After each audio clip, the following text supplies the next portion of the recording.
Birinci sualda asidlerin hidrogenləşmə reaksiyasının istilik effektini hesablayın deyir. Əvvəlcə asidleni açıq quruluşda yazaq ki, tapmaq daha rahat olsun.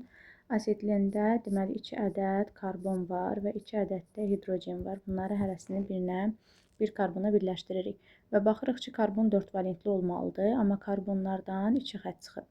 Deməli biz artıq araya 3 dənə xətt yazsaq, karbon 4 valentli olacaq. Hidrojeni də açıq şəkildə yazırıq və bu reaksiyadan alınır C2H6.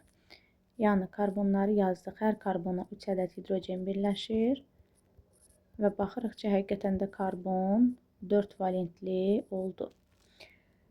İndi baxaq, karbonla hidrogen arasında rabitə deyir 100 kilojoldur və baxırıq ki, sol tərəfdə karbonla hidrogen arasında rabitə 2 ədəddir. Yəni yazırıq 2 vurulsun 100, sol tərəf üçün yazırıq. Və karbon-karbon arasında 3 qat rabitə, deməli enerjisi verib 200-dür. Üstəgələk 200, üstəgəl hidrogen-hidrogen arasında rabitə 105-dir və burada da baxın reaksiyada fikir verin 2 ədəd, yəni HH rabitəmiz var, bizim hidrogen-hidrogen arasında rabitəmiz var. Ona görə də 2 vur 105 kimi yazırıq. Və sol tərəf 610 oldu. Artıq biz hesabladıq ki, sol tərəf oldu 610. İndi sağ tərəfə baxırıq. Karbonla hidrogenlər arasında rabitə 1, 2, 3, 4, 5, 6 ədəd karbon-hidrogen arasında tədqiqat rabitə var. Və o da baxırıq ki, nə qədərdir? 100-dür və 6-nı vururuq 100-ə. Üstəgəl karbonla karbon arasında rabitə isə 1 ədəddir. Deməli 85 də onun qiyməti. Cəm sağ tərəf isə oldu 685. Bu da oldu sağ tərəfin qiyməti və istilik effektini tapmaq üçün istilik effekti bərabərdir. Sağ çıx, sol yazırıq. Və sağ tapdıqca 685, sol tərəf isə 610. Bunların fərqi 75-ə bərabər olacaq. Doğru cavab oldu Y variantı. İkinci suala baxırıq. İkinci sualda həmin sualın eynisidir. C2H4-ü açırıq, açıq quruluşda yazırıq. 2 dənə karbon yazıram. Əvvəlcə bunları hidrogenləri birləşdirirəm. Eyni miqdarda, bərabər miqdarda və karbon baxıram ki, 2 valentlidir. Hər tərəfdə karbonlar arasında 2 qat rabitə yazıram ki, karbon olsun artıq 4 valentli. Və hidrogen ilə hidrogen arasında rabitəni də açıq şəkildə yazıram. Buradan C2H6 yaranır. Yenə də karbon-karbon. Hər karbona 3 ədəd hidrogen birləşdiririk.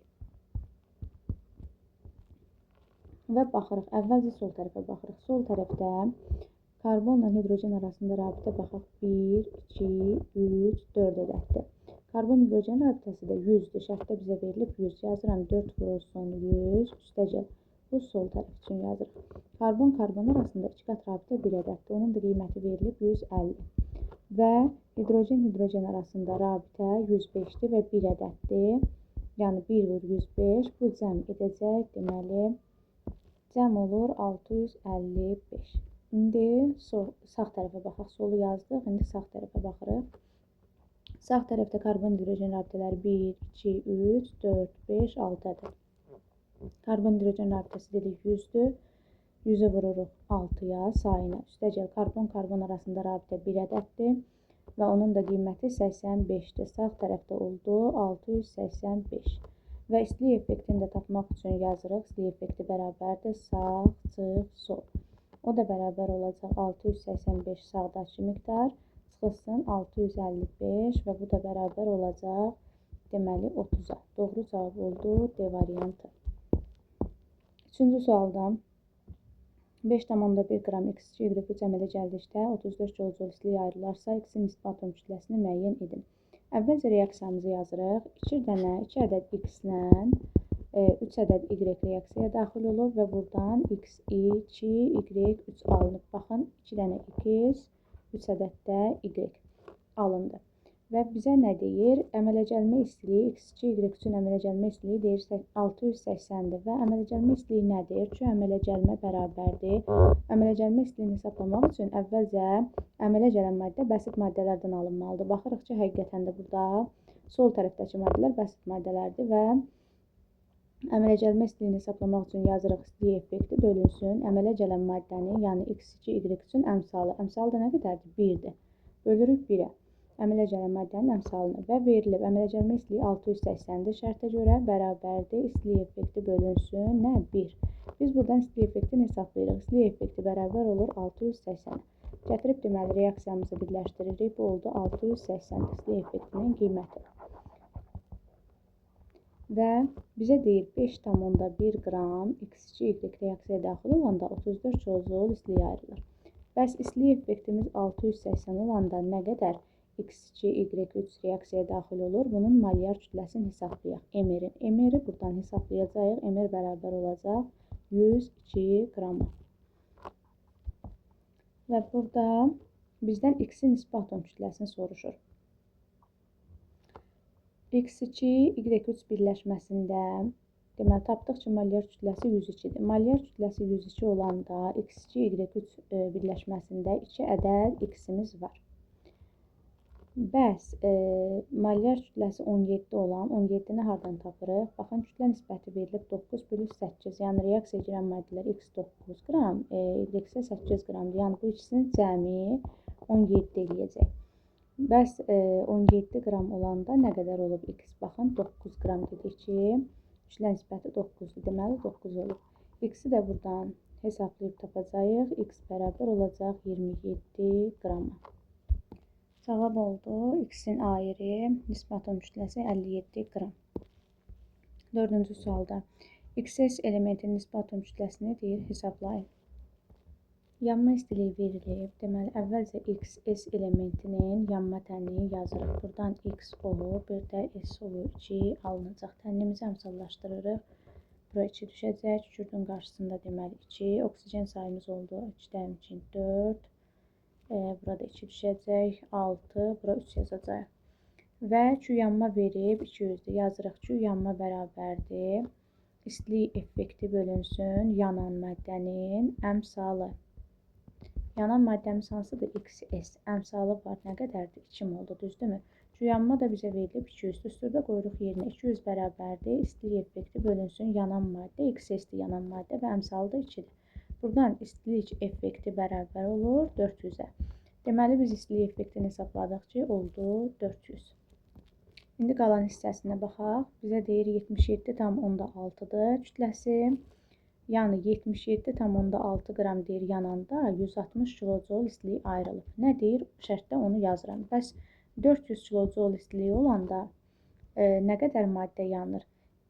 X-in nisbi atom kütləsimizdən soruşur və yanma istiliyi yanan maddədən söhbət gedir. Bunun da əmsalı var. 2 vurulsun X plus 32. Mütərizənin içərisində XS-in molyarını yazdıq. Yəni MR XS nəyə bərabərdir? Bərabərdir X plus kükürdün ayırda 32 qramdır. Əmsalı da olduğuna görə 2-yə vurduq. Buradan deməli tənliyimizi həll edək.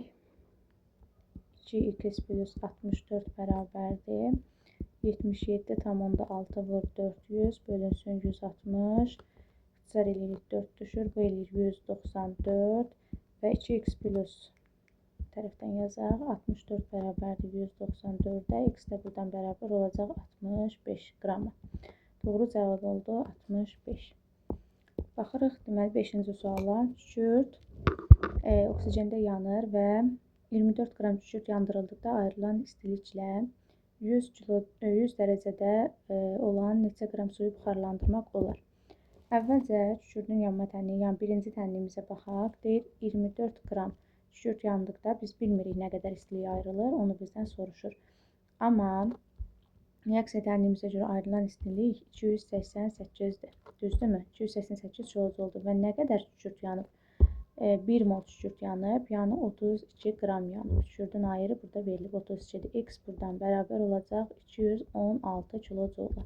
Deməli, biz tapdıq ki, 24 qram kükürd yanında 216 kilojul istilik ayrılır və deyir, həmin o 216 kilojul istilik ayrıldıqda neçə qram suyu buxarlandırmaq olar? Suyun buxarlanma tənliyi də baxın burada verilib. Yəni yazılıb H2O mayədən keçir nəyə? H2O qaz halına.